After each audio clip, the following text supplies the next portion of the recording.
Gog de Magog se levantó. Su ejército oscurecía el horizonte como una nube de langostas. Persia, Libia, Etiopía, Cemai. Las naciones de la tierra convocadas por una sola voluntad oscura. Las montañas de Israel dormían en paz. Pero la profecía prometía que eso terminaría. El ejército más grande de la antigüedad avanzaba como una nube que cubre la tierra. Ezequiel no temía lo que veía. Sabía que Dios permitiría la tormenta para revelar su poder. Jerusalén vivía sin saberlo en sus últimas horas de paz antes de la gran prueba. El vigía vio la nube de polvo y supo. El ejército de Gog llegaba desde el norte. Las puertas de la ciudad se cerraron. Dentro, el miedo era tan denso como el polvo afuera. Ezequiel lo había escrito. Un gran temblor sacudiría la tierra de Israel ante la invasión. Gog veía la tierra prometida extendida ante él. Creía que era suya para tomar. 100.000 voces gritaron al unísono. El sonido llegó a Jerusalén antes que los soldados. Los defensores de Israel eran pocos. Sabían que no podrían resistir solos esta batalla. El cielo se oscureció sobre el ejército de Gog. Dios había escuchado la oración de su pueblo. Por primera vez, el miedo cruzó el rostro de Gog. El cielo mismo se había vuelto su enemigo. ¡Mirad ahí! La espada de cada hombre se volvió contra su hermano. Así estaba escrito en Ezequiel 38. Grandes piedras de granizo, fuego y azufre cayeron del cielo sobre las huestes de Gog.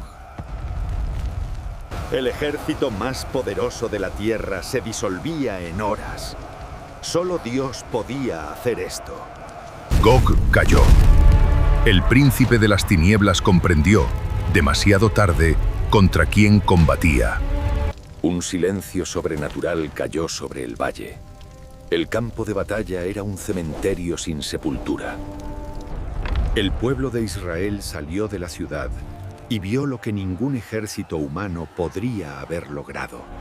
El templo permanecía intacto. Lo sagrado había sido protegido por una fuerza más grande que cualquier ejército. En medio de las cenizas, un brote de olivo brotaba de la roca.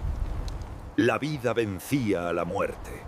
Durante 7 años, Israel enterraría a los muertos de Gog. El valle mismo sería su sepulcro. El valle fue llamado Hamón Gog, la multitud de Gog. Un nombre que duraría para siempre. Ezequiel había visto este valle antes Bondés, cubierto de huesos secos.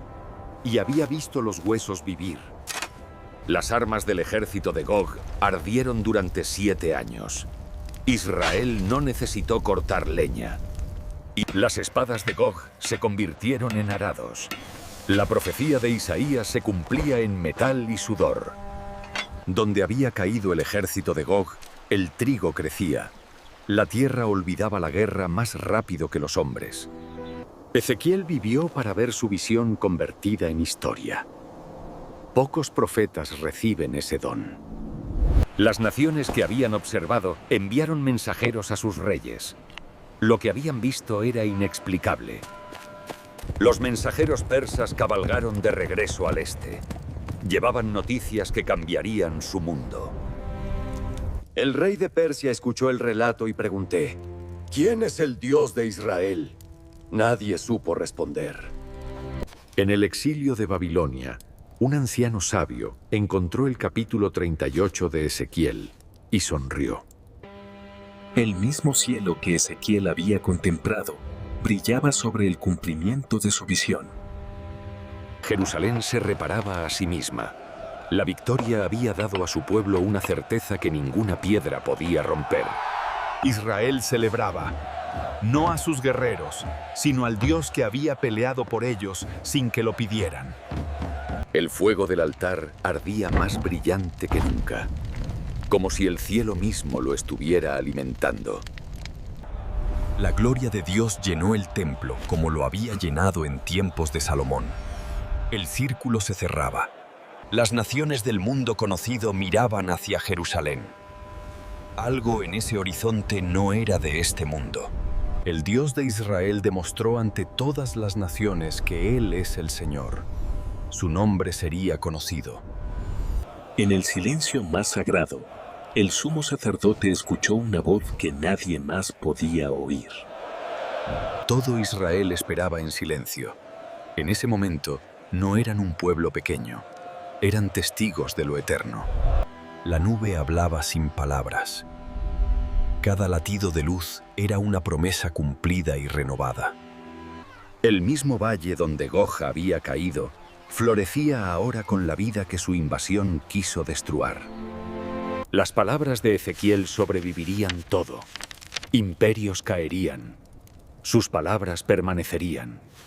Generación tras generación, manos fieles copiaron la profecía. Cada copia era un acto de fe. 26 siglos después, los eruditos debaten. ¿Es esta profecía historia pasada o futuro inminente? Con ese sello, Ezequiel confió al tiempo una bomba de relojería escrita en tinta de profeta. Toda oscuridad tiene un límite. Toda profecía tiene una hora. El amanecer siempre llega. Flores silvestres crecían entre las tumbas de Amón-Gog. La naturaleza no guardaba rencor. La vida sagrada continuaba. La prueba había pasado. La fe ordinaria era el verdadero monumento. No todos los testigos de Dios son profetas o reyes. La mayoría son agricultores con aceite de oliva. Aquí yace un soldado de Gog. La piedra recuerda incluso cuando los imperios que lo enviaron han desaparecido. Un padre enseñaba a su hijo a tocar la piedra reparada. La memoria era la primera forma de fe. Los escribas persas registraron la derrota. Los imperios caen, las palabras escritas sobreviven. El desierto devoró el último rastro de Gog. Los imperios que lo enviaron también desaparecerían. Dentro del yelmo vacío, solo arena y silencio. Toda conquista termina así, tarde o temprano. Jerusalén había sobrevivido a Gog, como había sobrevivido a todos los que vinieron antes. Y vendría después. Las sombras del mundo pasaban sobre la llanura, pero la ciudad en la colina seguía en la luz. La abuela no necesitó palabras. Señaló al norte, a la muralla y al cielo. El niño entendió. Las piedras de Jerusalén han escuchado más oraciones que cualquier templo construido por manos humanas. Vista desde las alturas, Jerusalén era una llama pequeña en un desierto enorme. Y nunca se apagó. El fuego del altar había ardido antes de la batalla y ardía después. Eso era todo lo que importaba. El humo del altar subía al cielo, como había subido en tiempo de Abraham, Isaac y Jacob. Todo lo que Israel ofrecía subía hacia una presencia que nunca había dejado de escuchar. La cueva del profeta estaba vacía. Sus palabras habían salido al mundo. Ya no necesitaba estar en ella. El desierto no sabe nada de imperios ni profecías, pero los ha visto a todos nacer y morir. Las nubes del norte nunca se disiparon del todo. Ezequiel lo sabía. Nosotros también deberíamos saberlo. En el año 593 a.C., Ezequiel recibió una visión que desafiaría el tiempo. Del norte vendría la tormenta. Del norte vendría el ejército. Así lo escribió Ezequiel. Gog de la tierra de Magog, príncipe de Rosh, Mesec y Tubal, el nombre del enemigo final. Siempre habrá alguien en las montañas de Israel, vigilando el norte, con las palabras de Ezequiel en la mano. Desde esta altura, el escenario de la profecía de Ezequiel cabe en una sola mirada. Todo ocurrió aquí. Jerusalén, la ciudad que sobrevivió a Gog, a Babilonia, a Roma, la ciudad que siempre regresa. El sumo sacerdote bendijo los 4 puntos cardinales. La victoria pertenecía a la tierra entera. Barcos de todas las naciones anclaron frente a Israel. El mundo quería ver con sus propios ojos. El nombre del Dios de Israel salió de Jerusalén, escrito en 4 lenguas. La noticia no podía contenerse.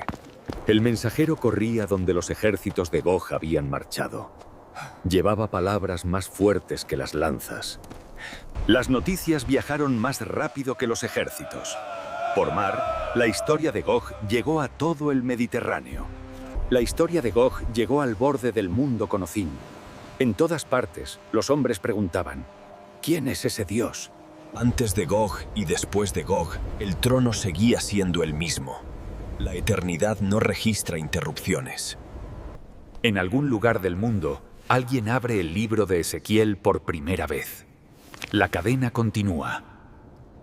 El que leyó a Ezequiel miró al norte y comprendió que la profecía no era solo historia. Era un espejo. El paso estaba vacío. Solo el viento recordaba quién lo había cruzado. Las montañas eran pacientes. Todo camino en esta tierra lleva a Jerusalén. Siempre ha sido así. Así seguirá siendo. Por un instante, el cielo sobre Jerusalén se abrió. Todos los que miraron arriba vieron lo mismo. Israel no era un ejército ni un imperio. Era esta gente. Y esta gente había sido suficiente. Por primera vez en el documental, el norte estaba despejado. Las montañas de Israel brillaban en paz. Ezequiel no vivió para ver el cumplimiento final de su visión. Ningún profeta lo hace. Solo escriben. Jerusalén en pie, Gog en el polvo, Ezequiel en la memoria, Dios en el trono, todo en su lugar.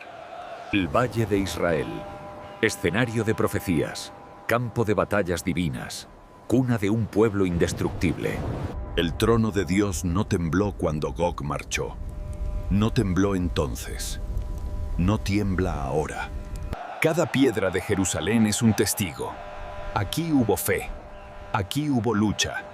Aquí Dios actuó. La fe de Israel se convirtió en piedra, en historia y en profecía que el tiempo no ha podido borrar.